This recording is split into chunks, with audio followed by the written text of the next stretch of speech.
Hi, I'm Indycar Dad. I'm an expert at attending races, and I'm going to the Rolex 24, and here's how I do things. Some advice for you from my experience. So, are you listening to this as part of the Indycar Dad Podcast? I hope you'll subscribe and hear more racing weirdness from me, your friend, Indycar Dad. So, this is a bit of a last minute trip for me, but I think got it covered. I attend a lot of races, so I've got a lot of things I do to have maximum fun at the races, and I want you to have fun too. So I'm going to share.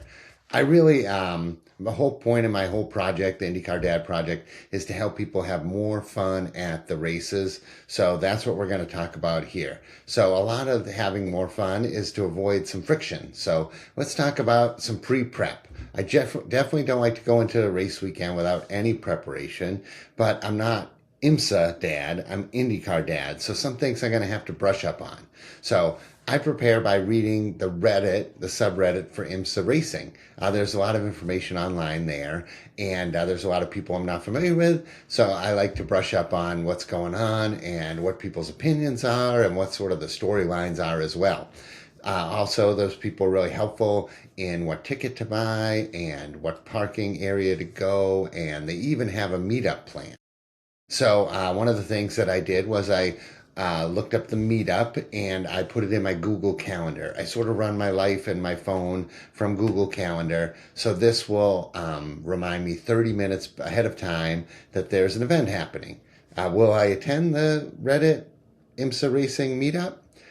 Unless I'm doing something super important, I probably will attend. There's a lot of people there that I have a lot in common with, so I'll probably enjoy meeting them. I'm a bit of an extrovert though, so I know not everybody wants to go to meetups, but for me, I really like it. So let's also talk about what ticket I bought.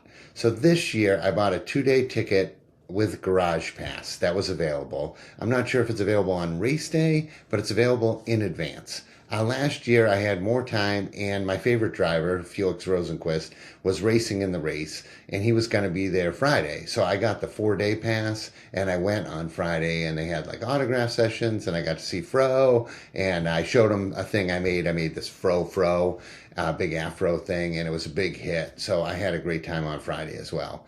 This year, I don't have as much time to spare. I'm just really not so interested. My favorite driver isn't in it. I'll see a lot of drivers I like. So I'm just going for the Saturday, Sunday thing. So, which is fine with me. So last time Friday had something that I really would like to attend again, which is they have the Miata Cup race on Friday. My story is last year for the Miata Cup race, I was entering the track, and if you've never been to Daytona, it's a pain in the neck to get inside and out of the track. They only have 2 tunnels with which to do it, and one tunnel they just let car traffic go, and it's a single file walkway with a bad sort of ceiling overhead. And I tell you what, it just takes one person who can't walk very well to slow down the whole line. And of course, we're walking slow, which is kind of how it happens. And the giant pileup, last year there was a giant Miata Cup pileup. The giant pileup occurred over our heads. We could hear the spinning and crunching and everything like that. And it was like, man, if I had just gotten through there just a little bit faster, I would have seen, the spectacle. But so anyway, so Friday in the morning, I think there is the Miata Cup thing. Hold on, I'll look. Friday morning is, yeah, Friday morning at 10 a.m., if you're going to attend, is the Miata Cup race, which is 60 cars, and it's really, really competitive. Racers like Connor Zilich came out of Miata Cup racing, so there's some exciting stuff going on there. So, also, back to the the IMSA Reddit, I actually scored secondhand parking passes through the IMSA Reddit. There was someone on there that had bought an extra one and he was going to sell it. They were already long sold out. So this year I scored a lot for parking pass. You might find discount tickets, you might find other things, but I'm real happy about getting my parking pass. That'll allow me to park closer to the speedway so I can go to my car for a nap easier. So that's good. Also, so that's the Reddit portion of my online prep. I do some more prep as well. There's a couple of things I like to bring with me printed. Like I'm old school enough that I actually print some things out and carry them with me in my backpack. This is helpful because sometimes the data is not so great in a crowd of 40,000 people or however many people will be there. So I like to print a spotter's guide. So this is generally like it will have a picture of the car, the color scheme, the drivers, the number, the team, the type of car, and it will have the radio frequency. So I can, if I print that in advance and I bring it like on the plane, like I'm flying down there, I can spend that time wrestling with this thing, my scanner, and programming in the frequencies that I want. I like to do this custom because there's some teams I'm just not interested in, and there are other teams that I'm very interested in. So I like to sort and organize the teams and their radio frequencies in a way that makes the race weekend more enjoyable for me. And I do that using the spotter's guide. So that's just kind of how I do it. I'm a big IndyCar guy, so I'm going to follow all the IndyCar drivers' teams, and then there's other teams I'll follow as well. Last year, I followed the Lamborghini team because they tried to be an LMP, which is the fastest cars, and their car was a giant mess. It was 3 seconds off the pace, and it failed early on in the race, but before it failed, the radio conversations were fascinating. The driver was like, you need to keep up with the team was like, you need to keep up with the other drivers. And the driver was like, I could keep up if this thing wasn't such a piece of crap. And they were arguing back and forth. And I was all for it. I was sitting in the stands listening to the whole thing. And then, within a short period of time, the car just failed or whatever. So anyway, I'll be looking for the team that is a bit of a train wreck. It could be Aston Martin this year, an LMP. It could be, GTP. It could be the FAF Lamborghini, and we'll see in GTD Pro. So there's definitely a team out there that's going to be a bit of a mess, and I'll make sure I have their frequency in my thing. So that's why I need the spotter's guide. The other thing I'll download is the entry list, which will have all the drivers and teams. There'll be a little information there. And then I like to print in my hand a track map so I can see where exactly is the Ferris wheel again? Where's the tunnel? Where can I pick up the tram? All of those things are difficult to remember, and they're nice to have in a printed fashion. Rather than pulling out my phone and downloading the PDF and zooming in on it, I'm just old school in that way. And then finally, I add Daytona, Florida to my weather app on my phone. So the week leading up to the race, I can look at the weather. And right now, it's looking pretty good. Last year was very cold, so I'm very happy to have better weather on the forecast this year. So that is my online race weekend prep. I also went online and booked my flight. My rental car, I don't need a place to stay. We have a place down near there. But if I would have done that too online. So here's some tips I have about the travel to Daytona Speedway. So I live in the Detroit area, and a flight to Sanford or Orlando or Daytona was like $600, $700, $800. But a flight to Jacksonville from near where I live, like a small airport near where I live in Flint, had a flight to Jacksonville, which was $130 round trip. Now, Jacksonville's about 2 hours and 15 minutes from the Speedway. But, I get a rental car with unlimited mileage, and man, $500 difference is a big difference. Maybe try to get creative. There's a lot of airports in Florida, and rental cars will give you the mileage to get there. So see what you can do with that. The second thing, rental cars. I rented a minivan. I know it's a little bit more money than a car. Sometimes, I think mine was like $15 more a day. But man, it's a nice vehicle to use on race day. So I have a house down there. Our house has an air mattress in the spare closet in case we have extra guests. So I will throw that air mattress, a spare comforter, spare pillows. I'll have all of that in the back of this minivan with the seats stowed.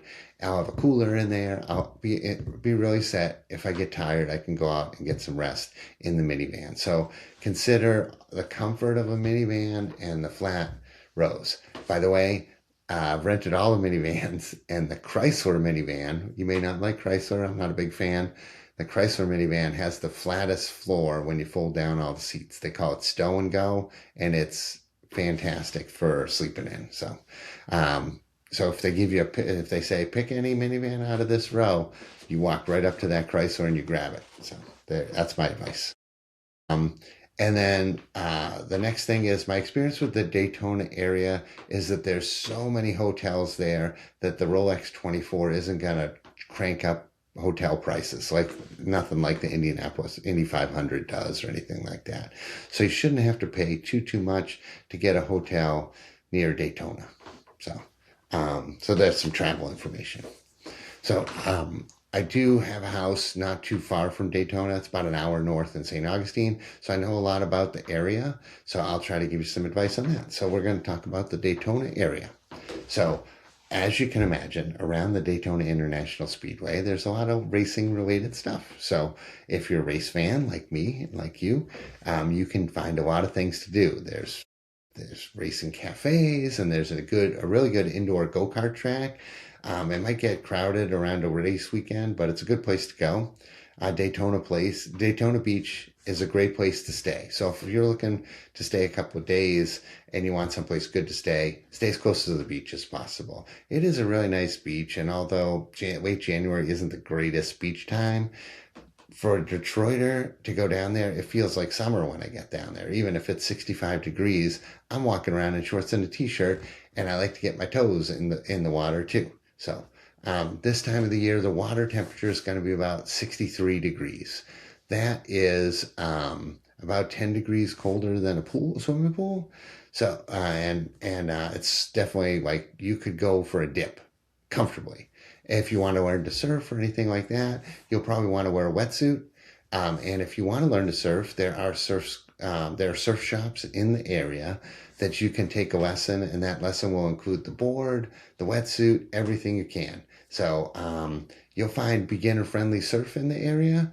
So one of my things I like to advise my friends to do if they're coming down to this area, Atlantic side of Florida, is to possibly try surfing. It's a great activity, one of my favorites. It's very difficult, but it's a great thing to try.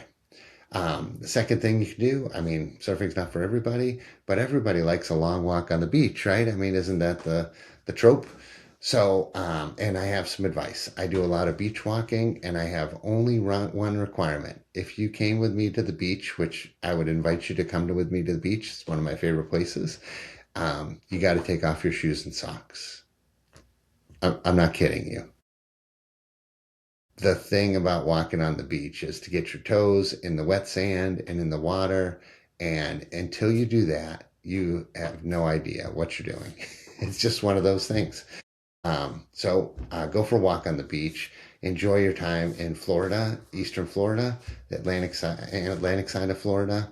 But get to the beach, get your toes wet, and go for a walk. You'll sort it out when you get back to the car. Your feet will be a little sandy. There's probably a place to wash them off nearby. Any of the parking lots have a little spray thing. And then use the outside of your socks to wipe the sand off your feet and put your clean feet in the inside of your socks. That's a little pro tip for your friend Tom, the Indycar Dad. So that's my advice. Try to get to the beach, stay near it, and go for a walk. It's definitely worth it. I don't really have any solid food recommendations for the Daytona area. You're gonna, just go to Google and Yelp and all that sort of stuff. Daytona's a little big city, kind of, so you're going to find whatever kind of cuisine you want. But if you expect the food that's really good at home to be really good in Daytona, you might be disappointed. So don't go there expecting like German food or Mexican food or anything like that. Look for local specialties. You're going to find things like, if you go for seafood, grouper, flounder, shrimp. Those are all local species. If there's a fish on the menu you've never heard of, reef fish or something like that, wreck fish, try that. Triggerfish. These are local fishes as well. So go with those. There's enough transplanted New Yorkers in the area that the pizza's going to be good. I can't guarantee it's the best pizza in the world. If you're a New Yorker, you might be disappointed in it. But if you're from other parts of the country, thin crust is kind of going to be the ruling pizza of the area. I will also tell you that the Cuban food's going to be really good. So Cuban sandwiches. You'll also find good Caribbean, Dominican, and things like that. So think about who lives in the area and go for food of that type. So does that make sense? All right. So that's my advice on the Daytona area. The next thing we're going to talk about is this is a 24-hour race, and the weather conditions are definitely going to change. It helps to understand what's coming and how to pack accordingly. So Florida weather is generally pretty predictable, but you have to pay attention to the weather apps. They will tell you if it's going to rain tomorrow, right? But look at the hourly forecast as well, because sometimes it rains for 10 hours straight, and we will know this in advance. And other times the weather calls for a 90% chance of rain tomorrow, but that just means it's definitely going to rain for 1 hour tomorrow. So that's a big difference. If you're at the races and you only have to wear a poncho for 1 hour, no problem. If you're at the races and you have to wear a poncho for 10 hours, that's a different situation altogether. So pay very close attention. Generally use the radar map on your phone. This is one time you're going to want data. And the weather will be coming from the west and northwest, and it will just come right over. You can see it coming right for you. So that's how I predict the weather. So just also remember, you're going to look at the low temperature. I think right now it's predicted to be in the upper 50s, which is great. But upper 50s is still really cold when there's no sunlight on you and you didn't bring enough clothing and you're walking around outdoors and you're sitting on a cold aluminum seat. So just be ready. This is a long haul and you're going to need a lot more insulation than you thought. Insulating clothes just keep your body from losing the heat, and your body doesn't generate that much heat. So it's a battle. Dress a lot warmer than you think.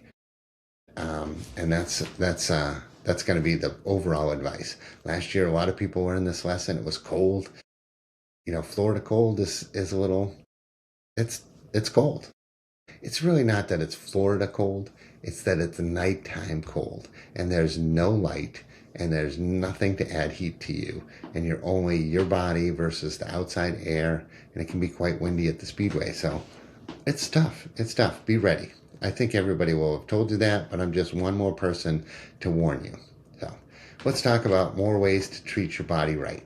So here's some things you're going to need to treat your body right. Sunblock is going to be essential. You've got probably 6 or 7 hours in the sun, maybe even 8 hours in the sun. And I'm not sure where you're coming from, but if you're coming from the north, Florida sun, where Florida is closer to the equator than you're used to. So the sun's going to be more overhead. It's going to be stronger than you're used to, more direct than you're used to. And this is, you get a sunburn real bad if you don't pay attention. So bring some sunblock. I like spray sunblock. It's lightweight, it packs well in your bag, and it's very easy to apply. Any of these creams where you're getting them on your hands and then rubbing them off, now you got this stuff on your hands, it's going to taste bad with your food and stuff like that. The spray gets your ears. These are areas where people in Florida get skin cancer, like the top of their ears, the back of their necks. So, a spray really works well with that. You're going to need water. You're going to need food. You're going to need way to rest. You're going to need ear protection. And you're going to need appropriate clothing, appropriate footwear, and you're going to need to stay dry. So let's go over those things again. Way to treat your body right during this weekend is to have sunblock, to have water, to have food, to have ear protection, to have clothing, to have footwear, and a way to stay warm and dry. So all those things. But you can do this. I mean, you probably own all of these things. It's just a matter of not forgetting them. So, and we'll talk about what I'm bringing specifically and what I'm wearing and what I'm bringing in my backpack later. Oh yeah, there's a backpack involved. Without a doubt. I can't imagine going to the Rolex 24 without a backpack. It's a fool's game. So just get your backpack ready because we're going to have a whole list of things that are going to go in there. All right, we've talked about treating our body right. Let's treat our mind right. we're going to need a few things to keep our mind in the game, or just to have a good time, right? It isn't about surviving the Rolex 24. We're not spending our own money to get there and survive it. It's not an endurance event for spectators. It's a fun event. We're going there for the fun of it, right? So let's try to remember that. So way to keep our mind in the right way is to give ourselves some rest, to protect ourselves from the sound. It will really beat you up if you don't. To have good food or foods we like, to have beverages we like, to see and be entertained, the sights and the sound and the drama. So these are the things we're going to try to do to keep our mind right. And then we want to treat our wallets right, So you want to bring things that you already own and need and can do in advance. And you want to not spend money on things you don't need to spend money on. And if you want to spend money on things you like, that's great too. But treat your wallet right. All right, let's talk more about what I was just talking about. We'll break it all down. Treating your body right. So this is staying dry, sunblock, water, beverages, and all those things. So let's talk about staying dry because it's very important. First, there's going to be a couple possible scenarios here. One is there's going to be a shower or one or two short showers. And then the other possibility is there's going to be just downpours for hours. So we're going to prepare for both. And we're going to be aware of both because we're going to watch the weather report. So if there's a chance of rain or there's going to be a light rain, I suggest one of these emergency ponchos. They pack up really small. They're less than a couple of bucks and they're just easy to work with, right? They pack easy. But if it's going to rain multiple times or multiple hours, now you need a raincoat or something that's fully waterproof, that has a hood, and something that's long as well. So I have, I have this. This is my poncho. It is bigger, like it's longer and more durable, and bigger, longer, and more durable than an emergency poncho, and it packs up this big. You can see. So if it's going to rain a lot, I will bring this. So if it's not, I will bring just the emergency poncho. Then also choose the right footwear as well. If it's going to rain a lot, you're probably going to want waterproof shoes to keep the water out of your feet. But if it's only going to rain a little bit, you could wear shoes that dry well, like running shoes, dry quickly. There is one thing about Daytona is you cannot bring an umbrella into the track. They're just not allowed. So you'll have no opportunity to have an umbrella. Unless you have an RV or tent at the track, you don't really have a dry place to hang out very well. There's not a lot of cover at Daytona. There's not a lot, I shouldn't say that. There's not a lot of cover at Daytona where you can watch the race undercover. There's places where you can be undercover, like underneath the stands and that type of thing. And there's plenty of room there because the track is so big and the Rolex doesn't really attract that big of a crowd. So, but it's generally, if it's going to rain for 8-10 hours straight, it's a slog. So bring rain gear, rain gear, like with pants and a jacket and boots and everything, is what you'd really need if it's going to rain all night. So anyway, that's the stay dry portion. Just figure out what the weather's going to be and be appropriate. Sunblock and a hat. I mentioned earlier that the Florida winter sun is stronger than you think it is. You're closer to the equator in Florida. That means there's a longer day. You know how the days are longer in the summer and shorter in the winter? Well, that effect is less and less as you get close to the equator. So Florida's going to have a longer day than you're used to. Also, the sun is more directly overhead. If you're in the northern climate like we are, a winter sun is low over the horizon and less direct. But as you get closer to the equator, the sun is higher and higher in the sky and it beats down on you more directly. So also, if you're from someplace cold, like I'm going to go down to Daytona and my melanin level is low because I've been sitting indoors for the last 2 months. So that will get me a sunburn pretty easily. So pack SPF in a spray bottle. I like a spray bottle. It's easier to use. And then I keep a small tube in my backpack as well. I have a big nose. And the only thing worse than having a big nose is having a big red nose. So I make sure I keep sunblock on my nose. So you want a hat to wear. And, I think you'll see a lot of old timers in the big straw hat. And those guys know what they're doing. There's a reason. I generally will wear this is my Rolex 24 hat, number 60. I like the Meyer Shank number 60, and it's signed by all last year's drivers. So that's pretty good. So I will probably wear this, but a hat like this leaves your ears exposed and leaves the back of your neck exposed. So I'll be spraying those down quite often. So, all right. Let's talk about water or beverages. So 24 hours is a long time. It's longer too because you're probably going to arrive around 10 a.m. and you might not leave till 3 p.m. the next day. So that's 29 hours. So let's talk about how much water you're going to need. So the Rolex 24 is a fairly active event. You're not going to be sitting the whole time. You're probably going to be walking around a good bit of it. So let's talk about people that walk some of the day and sit some of the day. And that would be like a hiker on the Appalachian Trail. Now there's good data on how much water they need. They have a fairly active day. They're outdoors and they're out 24 hours at a cycle. Trail hikers generally drink about 120 ounces of water a day. So bringing a water bottle that holds, a pint of water, you'd have to fill that up 8 times. Be ready to do that and drink a lot of water and bring a water bottle that you can fill up. You'll be able to fill it up at bathrooms and things like that around the track. It's not impossible to fill your water bottle at the track. It's not super duper easy. They're not everywhere, but they're not far away. So water bottle is a good idea.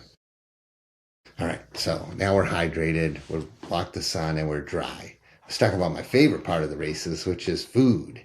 I love to pack a lot of good food. So it's my specialty. In fact, I did a YouTube video just about race provisions, and I have a lot of opinions. I hope you get time to watch it, but I'll go over some of the things. I'm just going to list what I'm bringing with me this weekend, and you guys can go from there. I bring Uncrustable sandwiches. If you're not familiar with these are frozen peanut butter and jelly sandwiches. They do really well in your backpack. Oh, I should mention, I am bringing a backpack. Just a backpack. It's just a regular backpack. It's not a special backpack. It is a regular old backpack, but it holds everything I need. I do not bring a cooler. I do not bring anything else. I'm not carrying a chair or anything. I have a backpack and it has everything I need inside it. And this is the food that will be in the backpack. So I bring Uncrustable sandwiches. These are those frozen peanut butter and jelly sandwiches with no crust on them. You get them in any grocery store or Walmart, any place. They are everywhere. I bring 3 of them. They have about 200 calories each, and that's a good thing. I bring trail mix. The reason I bring Uncrustable sandwiches is because they're frozen. They actually don't get too banged up in your backpack. So they're pretty portable. They're also in sealed up bags, sealed in plastic. So if they get mixed with things that get wet, or if they get wet from the rain, it doesn't destroy the sandwiches because they're all sealed up. So 2 thumbs up for Uncrustable sandwiches. I bring trail mix. I bring trail mix because I like the taste of it, because I get the kind that has chocolate and caramel and dried cherries. And also it has a lot of calories for how big it is. So I can put a lot of calories in a small space in my backpack with trail mix. I'll bring a protein shake, generally because I drink one for breakfast, and it'll be the first thing I drink. So it's a good source of protein, it's satisfying, and it will be cold, and I'll put it in my backpack.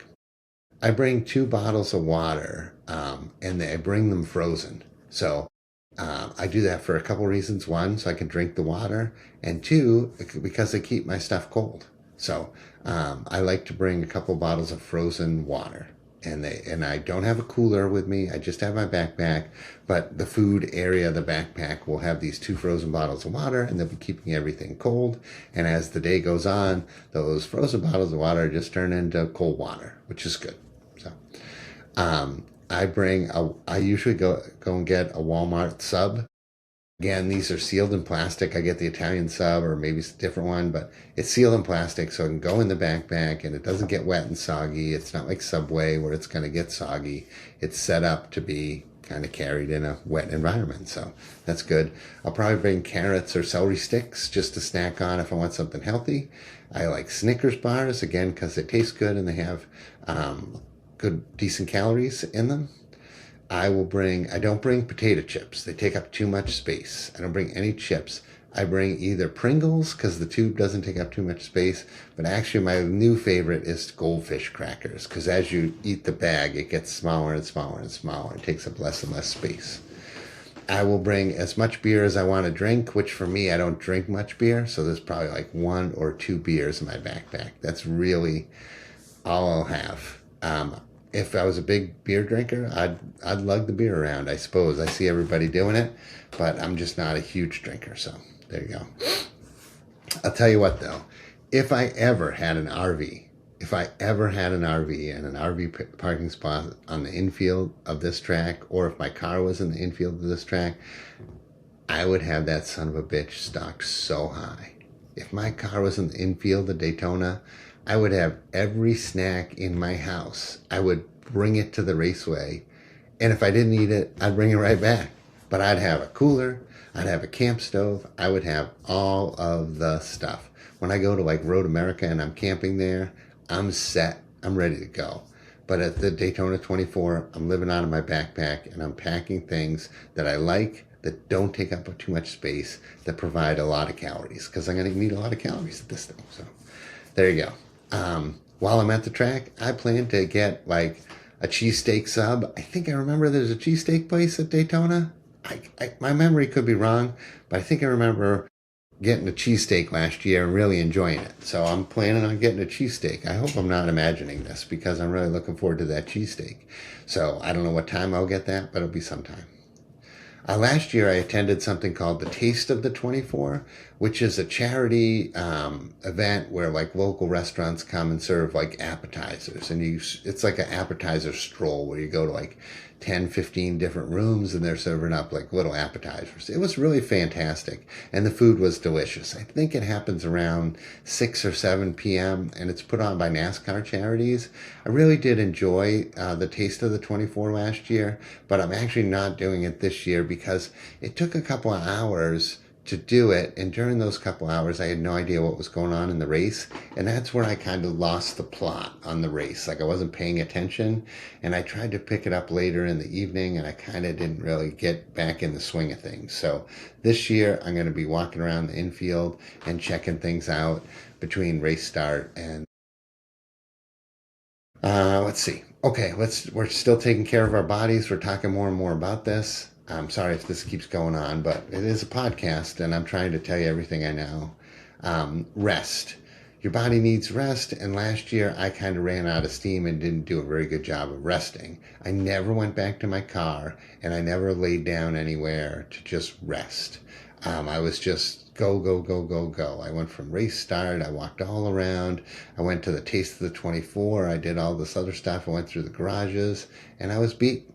This year, I have a Lot 4 parking ticket, which is a little closer, so I plan to go out to the car and take a nap and just, get some rest. I also am bringing something this year that I didn't bring last year.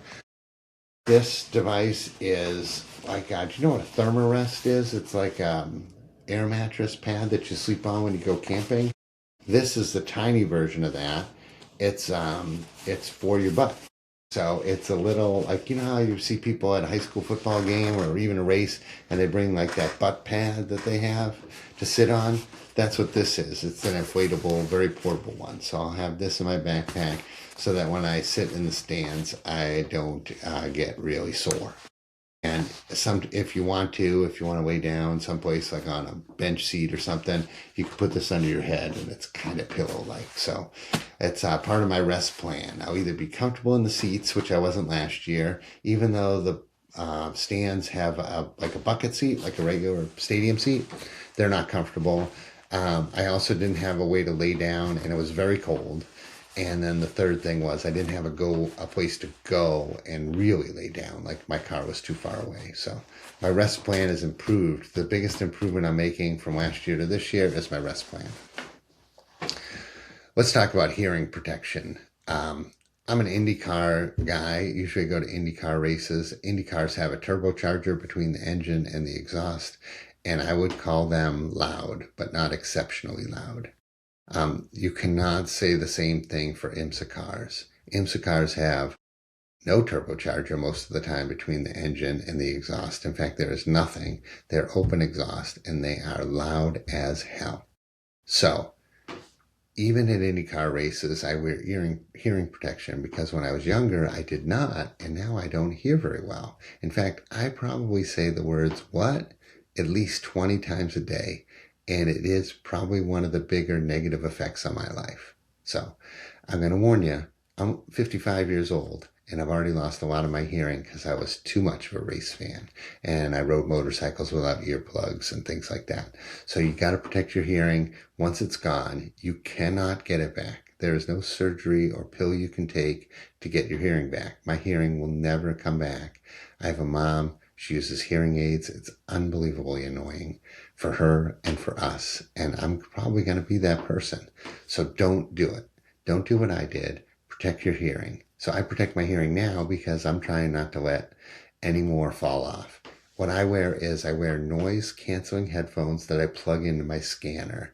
They're the kind you see people wearing on an airplane, the big over the ear things with all the rechargeable batteries and the electronics in them to make the outside, to block the outside world. I wear those. I don't wear noise canceling earbuds because they work in a different way.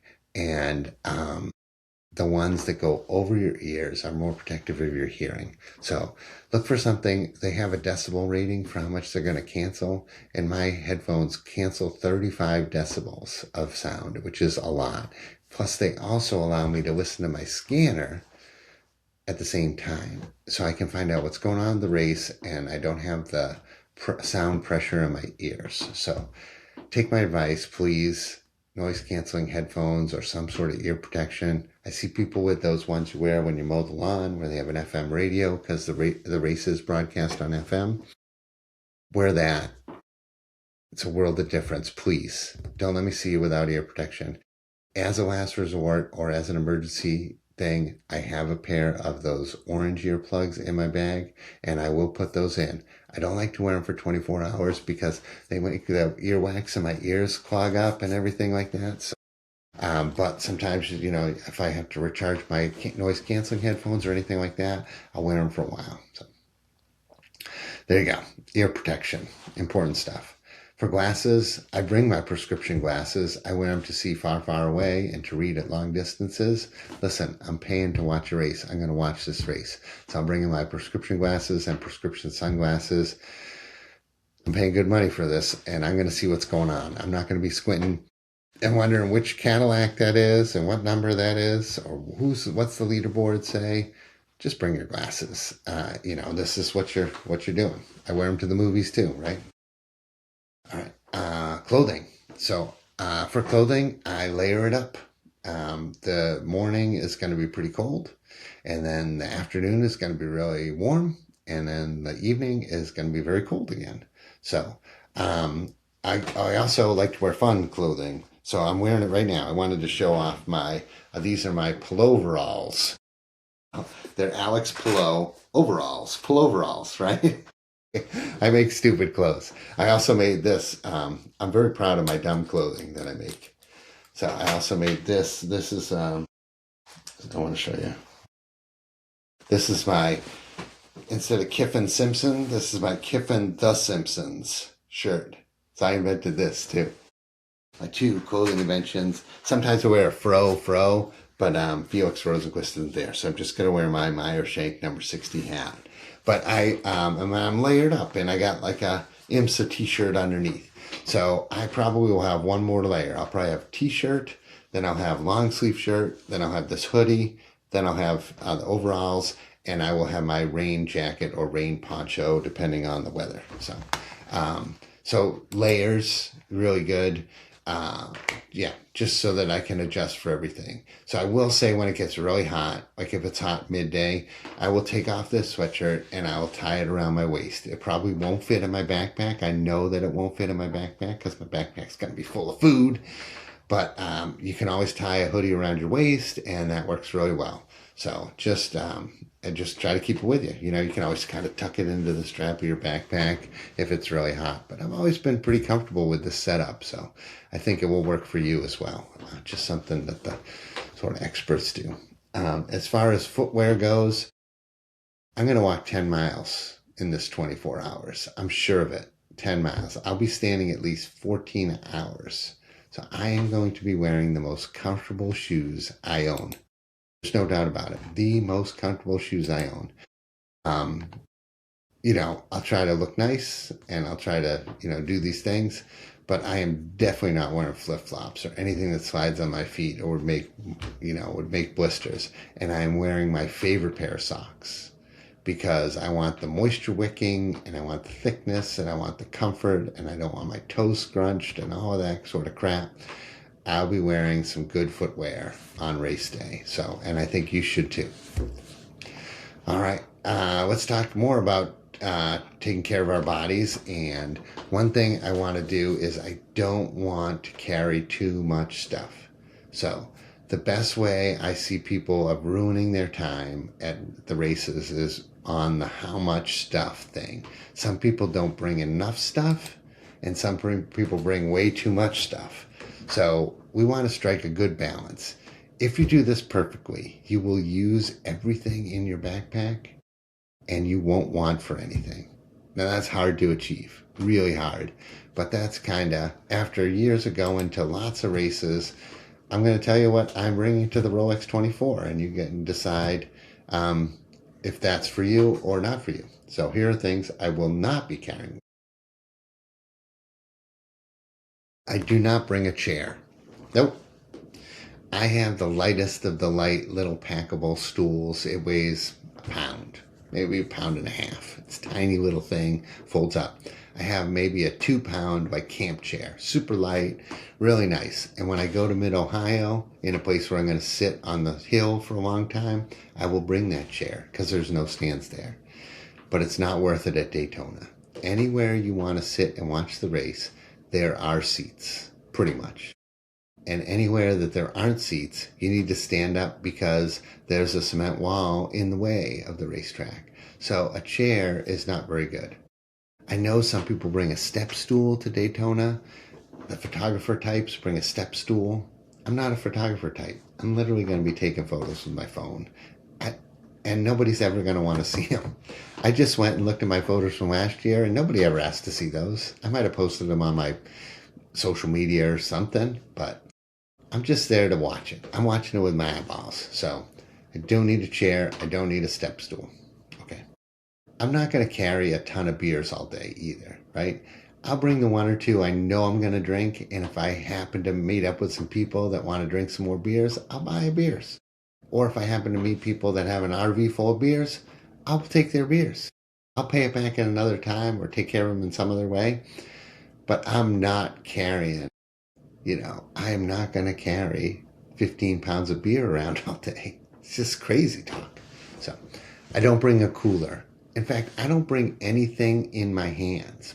I will be hands-free when I'm there because I don't know how good your grip strength is, but I don't want to carry a cooler for 24 hours straight and I don't have a place to put it, right? I have 2 frozen bottles of water in my backpack that are keeping the stuff in there cold, and that's it. That's it. Maybe I'll have a cooler in my car, and if I want to walk the mile and a half to get out to my car to get something out of it, I'll have that option, but I'm not carrying that thing around all day. All right, I'm not bringing a big heavy jacket either. I have a heavy jacket. I live in Michigan. It's freezing here, right? I'm just layering my clothes, and the outer layer that I will have with me is a raincoat. If I have to wear a raincoat to keep warm, that's the way it goes. Again, I might have a heavy jacket in my car. In fact, I probably will. It'll be the same one that I wear down to Florida on the plane or getting on the plane, but I'm not carrying it with me everywhere. I don't bring a blanket. I don't bring a separate camera. Again, I'm not a photographer. I don't have photo access either. I can't get to the good spots. I'm not bringing a camera and a step stool and all that sort of stuff. It's not my art. I like to go to the races for fun. I don't find it fun to take pictures like that. But if you do, go for it. But man, that's some weight you're going to be carrying. And if I can't fit it in my backpack, I'm not carrying it. I don't want anything in my hands. I want to be able to shake hands with people I know, express myself, eat a cheesesteak sandwich, drink a beer, that type of thing. Take photos. If I see anything interesting, I want to be able to pull my phone out quick and snap a picture of it, or make a video, or talk to my friends. If it doesn't fit in my backpack, I'm not bringing it. Okay, I'm not bringing gloves. What? Like, as a Michigander, as a cold weather guy, I grew up in the Boston area, wintertime without gloves seems crazy. You would think that if there's any chance of cold weather that I would bring gloves, but I'm not bringing gloves. You know why? I will not be doing any work at the Rolex 24 hours. I'm in full recreation mode. I have a pocket on the front of my sweatshirt. I have pants pockets. If my hands get cold, I'm putting them in my pockets. I don't need gloves. I'm not doing anything. If I was working or something, I'd need gloves. But I don't intend to need to use my hands for anything other than eating. So no need to bring gloves. Okay, I'm not bringing anything to autograph unless I'm wearing it. I would like to get Kiffin Simpson to autograph my new sweatshirt, right? I got my hat autographed last year. Those are good things. But a die-cast car or a flag or something like that, I'm sorry, folks. That is not worth the carrying it around for 24 hours that it requires. If I had that type of thing, I would maybe bring it on Friday and then bring it home. But Saturday for the race is not the day to be carrying shit like that. It's just not any of that stuff. Okay, let's talk about things I don't want to be carrying. I want to lighten my backpack as quickly as possible. So I'm going to eat all the food in my backpack first, right? Everything I eat, everything I drink lightens that backpack, and that's good. So hopefully by the hot heat of the afternoon, I will have enough room in the backpack to put my hoodie in there so I can kind of lighten it up. And then later in the day, I'll put my hoodie back on. There'll be some room in there. And if I want any souvenirs, like if I want to buy like some t-shirts or anything, I'll bring those. So I'm also not bringing my full wallet. I'll just bring cash, credit card, my license. And that's it. I don't need the whole thing. I could leave it in the car if I wanted. I just leave it at home, but I don't need all that. And then I'm also trying to minimize trips to my car. Daytona is a huge place. It is not out of the question that I will be 1.5 miles from my car at any given point. And that walk will take an hour to go back and forth. So I hope that I only have to go back to the car if I really need a good nap. So otherwise, I'm hoping I have everything in my backpack. So, okay. Traveling light is very important. It will improve the amount of fun you have at the races.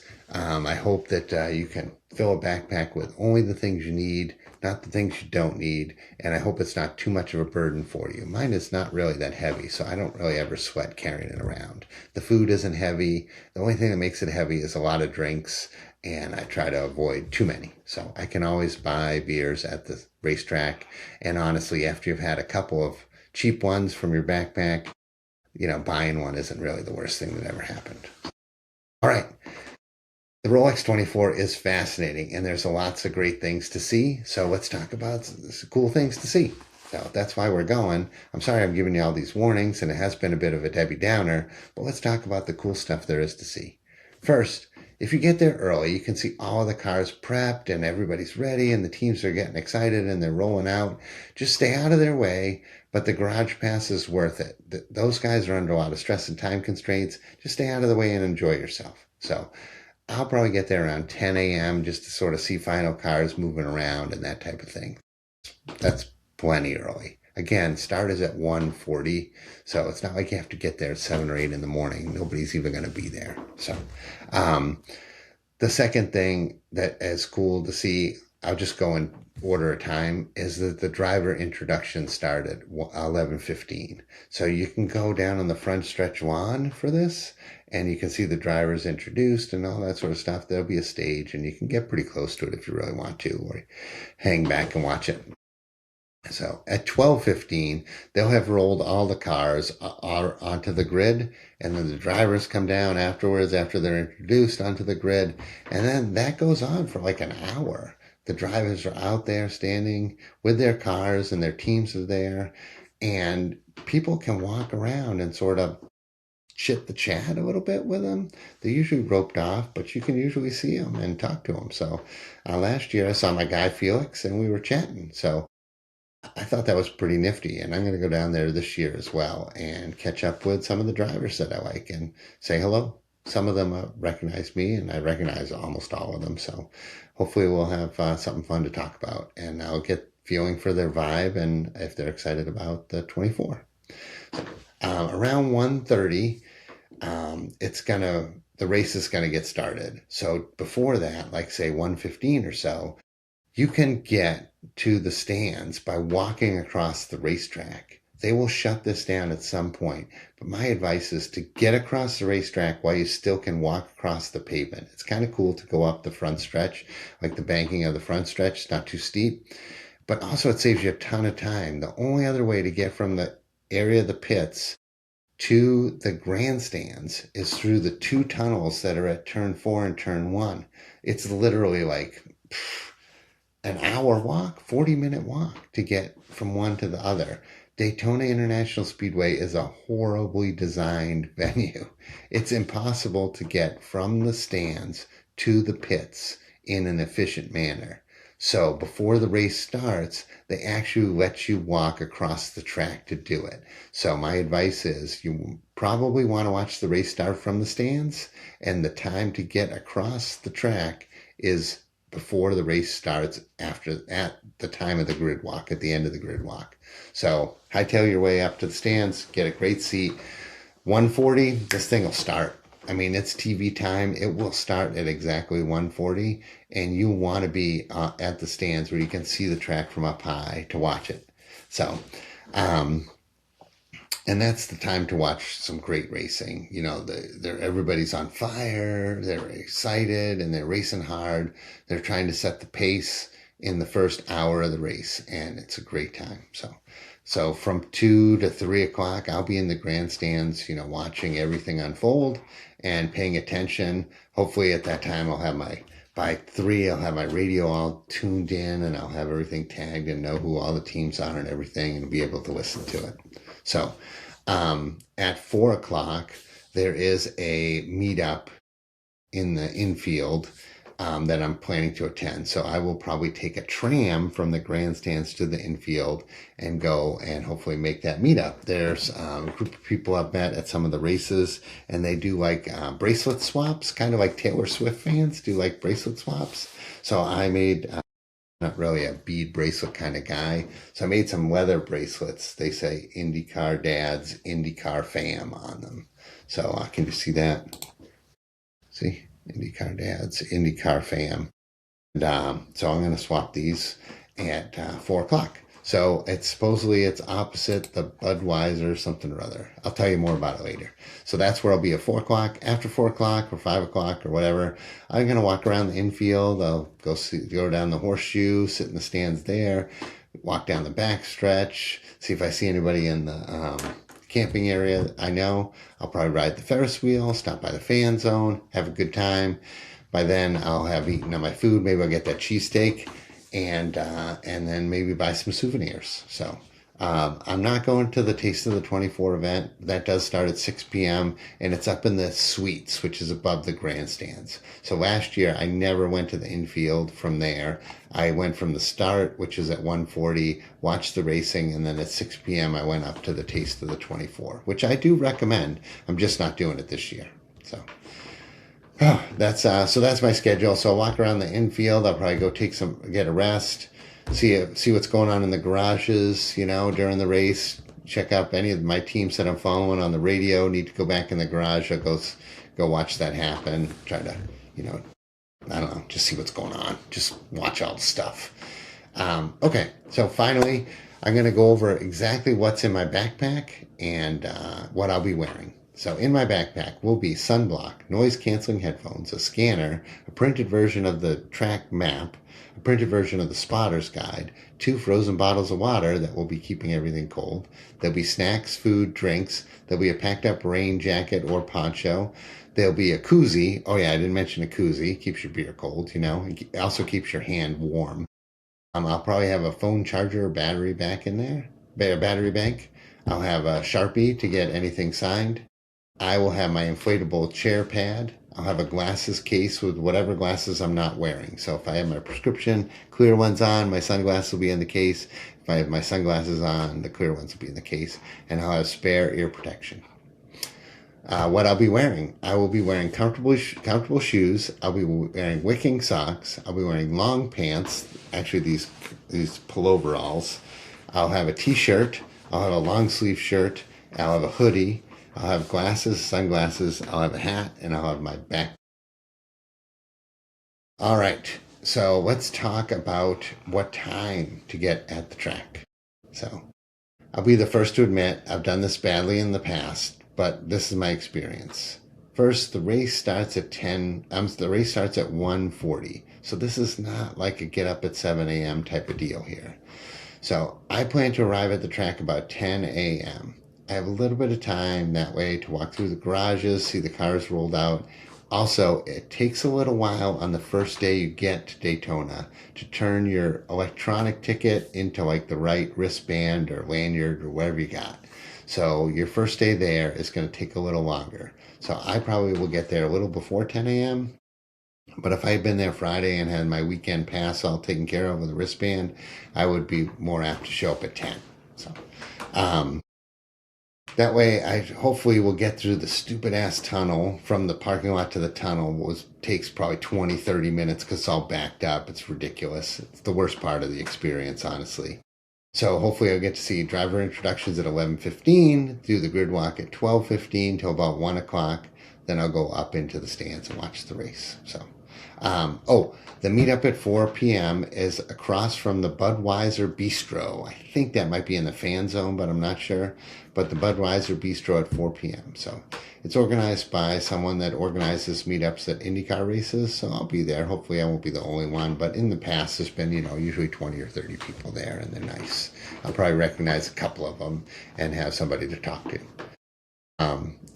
So that's kind of my schedule. And then from there, I'm going to freestyle the rest of it.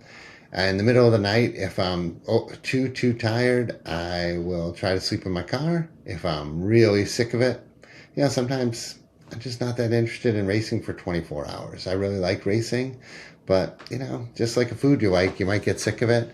So if I have to head back to the house, I will do that. And if I might head back in the morning, I might not. So I might watch the finish from my couch. So one of the good things about flying solo with these things is you kind of decide what you're doing. That's my schedule. Okay, I have one more tip for you. It involves parking and traffic. Parking and traffic to the 24 can be a little bit terrible. And the terrible spot is between the Raceway and I-95. So I-95, obviously the big highway, and the racetrack is just east of I-95 on International Speedway Boulevard. So the boulevard runs right by the speedway, and it also runs right by some big malls and big stores and Best Buy and all these places you've heard of. I would say maybe it's not even a mile from the highway, but that road will be backed up badly. So the crazy thing is, though, that I have a really easy way to get around it. So there's an exit just north of the speedway, and there's an exit off 95 just south of the speedway. So whatever way you're taking to get to the speedway, get off one exit earlier than the speedway and head east. You'll go east about a mile, and then look for a road called... Let me see. It is called Clyde Morris Boulevard. So what I want you to do is I-95 is here and the Raceway is here. There's an exit right there. I want you to get off either here or here and then take Clyde Morris Boulevard, which is over here, up to International Speedway and come in from this direction. If you're coming from Daytona Beach, you will already be coming from the east, so you don't have to do this. But if you're coming from I-95, get off one exit early, go east past the speedway, and come down or up Clyde Morris Boulevard. This will put you on the east side of the track, and they'll be parking really close to there. So that's where lot 4, where I'll be parking, is. It's also where the free parking is, which is at this mall, the Volusia Mall. But the Volusia Mall free parking, which everybody talks about, is hard to figure out. The Volusia Mall is a big shopping mall, and all of the parking that is between the mall and the racetrack is paid. And there'll be a dozen people there with flags and stuff waving you to a parking spot. And as soon as you park there, they'll tell you owe them money. That's not free parking. The free parking is behind the Volusia Mall. But in order to get behind the Volusia Mall, you would have to know that you can drive by all these people with flags. But most people don't know that. And it's really a difficult thing to do once you end up there. And though all those people are directing people in from I-95. So if you come in from the other direction, from the east on International Speedway Boulevard, you can take the little access road behind the mall and park there. So here's my advice. Set your navigation to the Metro Diner on International Speedway Boulevard in Daytona, Florida. Metro Diner. The Metro Diner is on the corner of International Speedway Boulevard and that access road that brings you to behind the mall. So turn off International Speedway Boulevard by Metro Diner, go behind the mall and park. You shouldn't be harassed by the people with the flags, and you get free parking. The only problem is the free parking is a good walk from the speedway. It's probably 3/4 of a mile to a mile from the tunnel, and then you have some more walking to do there. But it's like $40-$50 to park there, so to park in front of the mall. So you're saving yourself a good amount of money. Also, Metro Diner is pretty good. So if you're looking for some good food in the area, it's a pretty solid choice in the Florida area. So there you go. That's everything I think I know. In closing, the Daytona 24 is a great event. There's a ton of things to see there. IMSA gets you pretty close to the cars and the drivers before the race. The racing's quite good. Action's a little bit hard to follow because there's 4 classes going on there. So I really recommend a scanner and FM radio as well as that printed spotter's guide. And then there's lots to do at the Speedway. You can walk around and see it all. You're going to walk a good distance. And the 24-hour race attracts some really nice people. I enjoy meeting them, and I'll see you there. So anyway, my name's Tom. They call me Indycar Dad. You'll find me on social media as Indycar Dad.